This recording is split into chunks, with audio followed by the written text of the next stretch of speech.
அபிமன்யு மகாபாரத போரில் மிக முக்கியமான கதாபாத்திரமாவார்.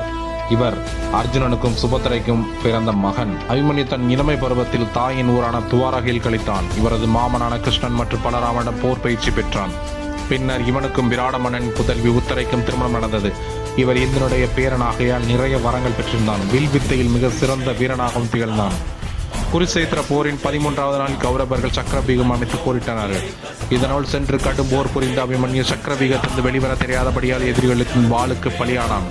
துரோணர், கிருபர், கர்ணன், அஸ்வத்தாமன், பிரகஸ்தன், கிருத்தவர்மன் ஆகியோரால் தாக்கப்பட்டு நிலை குலையும் அபிமன்யு பின் துச்சாதன் மகன் துர்முகனோடு கதாயுத்தம் புரிந்து அவனையும் கொன்று மரணத்தை தழுவுகிறார். பாண்டவர்களை புக இயலாதபடி ஜெயத்ரதன் ஒருவன் தடுத்து விட்டான். இதனால் அபிமன்யு மரணத்துக்கு முக்கிய காரணமாக விளங்கிய ஜெயத்ரதனை மறுநாள் போரில் கொடுப்பதாக அர்ஜுனன் சபதமேற்கிறான். கொன்றும் முடிக்கிறான்.